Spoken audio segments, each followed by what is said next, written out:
steps it will not let you. Now I can share an interview with my great friend Jack Bosma. Do you see my screen, Jack? We're doing well. We're doing extremely well, and I appreciate it. I have requested by popular demand because everybody's asking who is Jack Bosma? And this question is even popping up in my own circle of friends. And I wanted to introduce Jack Bosma.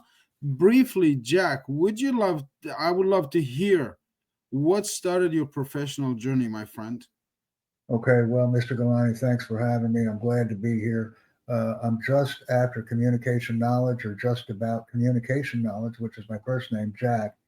And I bring our simple message always. And our simple message is connect and collaborate, invite, excite, engage, and support. So my name actually fits who I am and what I do, and I use it as a branding, if you will. So just about, or just after communication knowledge, which is Jack, and bringing our simple message always. So there you go. You have my name. I actually use my name as part of my brand, which is pretty cool. Beautiful, beautiful, So beautiful. you asked me a question. You said, what started you on your professional journey? What So let started me me, on my professional journey is I've always had the innate or inward desire to help people. So I joined the first aid squad when I was a young man. And I had the opportunity to assess and provide treatment to people and assist them in recovering from, in some cases, life threatening or injuries, etc. And I learned a lot of skills. I learned teamwork, how to assess situations, and how to make decisions. So very valuable information. Thanks for making the screen bigger. It's a little bit easier for our audience to read. Continue on. You wanted to interact with me concerning the professional journey. So go ahead and provide some additional content, Mr. Galani. I really appreciate that introduction. This is really good, Jack. I appreciate the experience you bring. You bring a great uh, energy, but also incredible experience. You know how to assess a situation, and you have been bombarding me regarding Camel Care, which we're going to talk about later. But this is an interview about your professional journey. If I get it right, did you grow up in New Jersey? Yes, I did. Where were you born, Jack? Yeah, I grew up in the New Jersey area of the United States, so I had the opportunity to interact with different people from a very early age, different cultures and things like that. And joining the army give you a powerful tool which is called travel, Jack. Tell me this, including what started your professional journey was a lot of travel. How has travel shaped Jack Bosma? Well, I just want to reiterate or repeat until we get it right. I'm retired U.S. Navy, so I don't use the word Army. I'd served with the Army, I'd served with the Marine Corps extensively, and also some brief interactions with other service personnel. But I am retired Navy, and I'm extremely proud of that. So let's make sure we understand those components because we have different missions and we have different lifestyles in each one of the different service branches. So that's important. Now, when you mention the word travel, you mentioned a key ingredient of what we're talking about. And it doesn't necessarily relate to professional journeys, but it kind of does because it's not starting my professional journey. It's a continuation of that journey. Let me say what travel has done for me.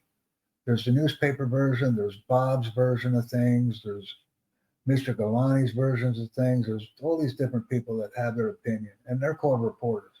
So when they get on the screen and they talk about certain things, they give their opinion, and they want to focus the world on their opinion.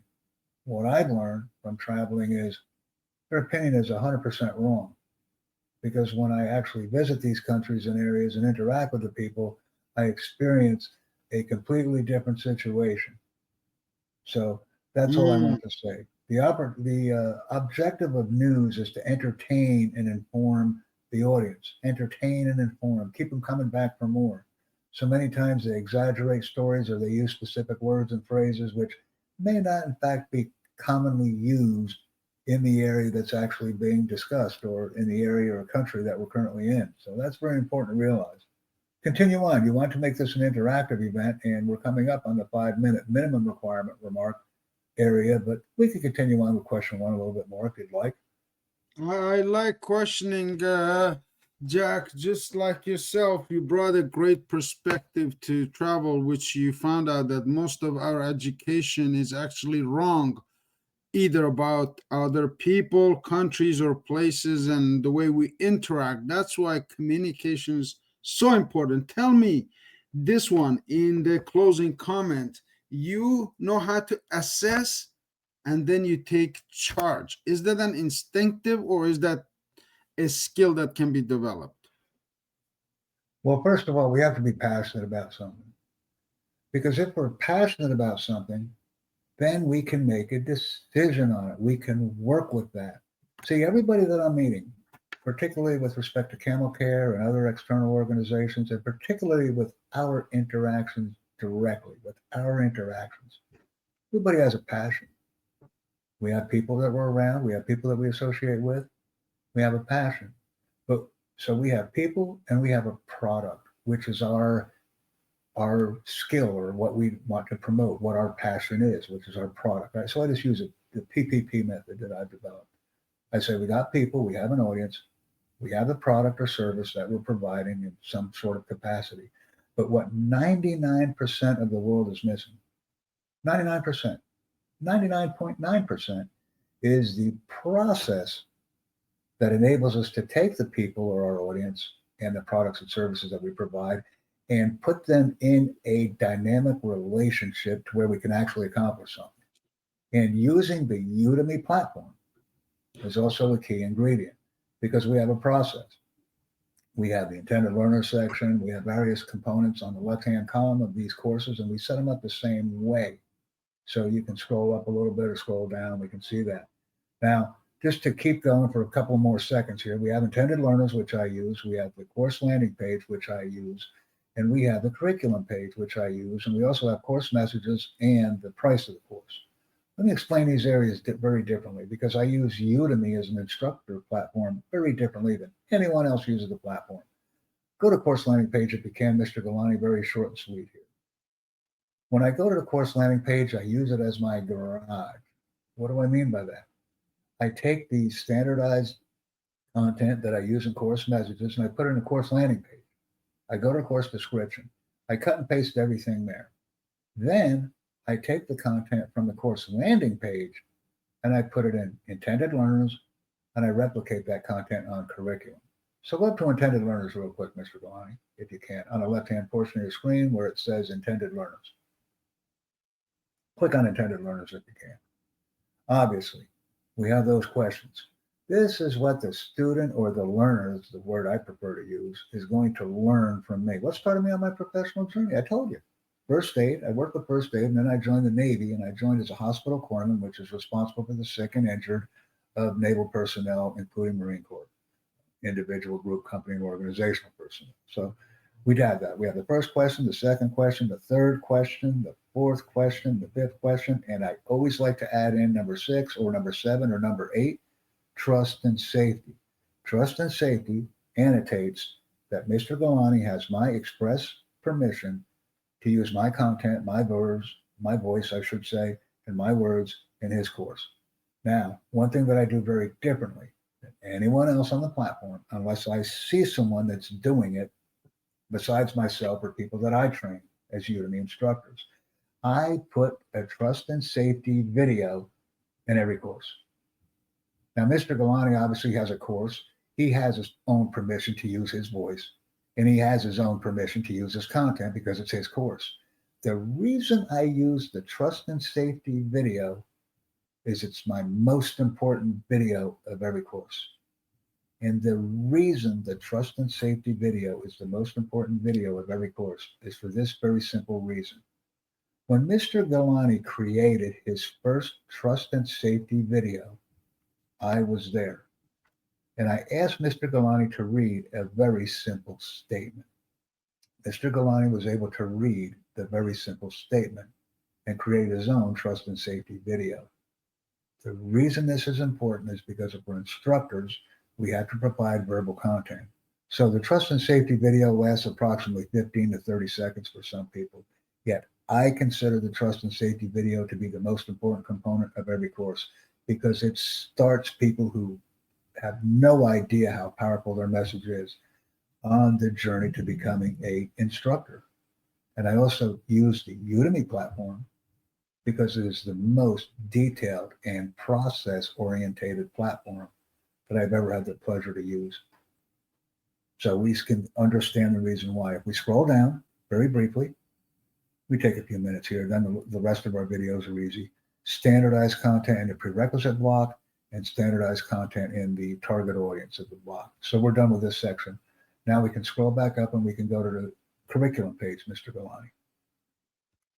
When we click on curriculum, we have the questions, which are standardized from the intended learners page. And if we go down there, we see trust and safety.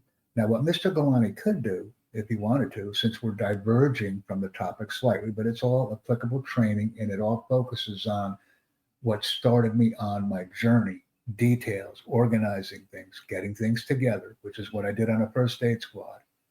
I could use those skills that I learned there here. If Mr. Gilany was to click on content right now, go ahead, Mr. Gilany, just click on content. We weren't planning on going here. For trust and safety, click on content. Because what I would like you to do is upload your trust and safety video.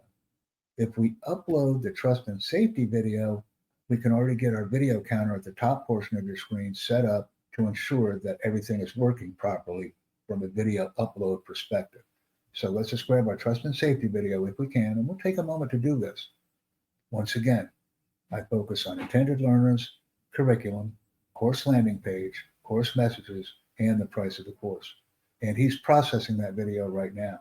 The reason that's important is while we're talking, we can verify and come back to this section and verify that the interaction between our content and the uploading and downloading capabilities of the Udemy course content review team, it is working for our purposes. And I also use this video sharing or video making platform called Meetin because it meets the minimum requirements for Udemy acceptance with the size of the pixel or the size of the quality. So we meet minimum screen resolution requirements, etc., by using this platform. Now we're back and we're not sharing a screen right now. I'd like Mr. Gilany to go back to our Udemy course and share the screen, and we'll continue on with some additional questions. So we can see what we're doing right now. We're getting some standardized content, and this is a good thing. So we're right back in the house. We're back on intended learners. We're seeing what's on that screen. And if you could, Mr. Gilany, go down to the the curriculum page. Go to curriculum. Remember I said the garage is for everything that we use in curriculum and intended learners, but if we go to curriculum, we can see the same standardized questions and title that we use in intended learners, minus the title, are included in the curriculum page. Standardization, it keeps me focused and it keeps the learner focused. It's very important. Anything else for this particular question? Question number one, Mr. Gilany. Wow, that was a full lesson worth an MBA. Jack, thank you very much for selling, well, we're all selling, but for sharing this incredible knowledge with us. I don't know who hears this, but Jack is just a master at helping people who have a message, who have a product, who have a passion, who have a mission, who want to do interviews, who want to be heard. You know, Jack, something I heard was that the problem in the world is the people who have a voice are silent, and the other ones are making all the noise. So it's time for people to wake up. And the second part of this interview will be, what's your favorite part of being professional? I think Jack already answered that. We're going to continue with the questions. And the question is, Jack, tell us what's one thing that people should know about you. Mr. Gilany, if you can, please stop the recording at this point because this is the end of question one.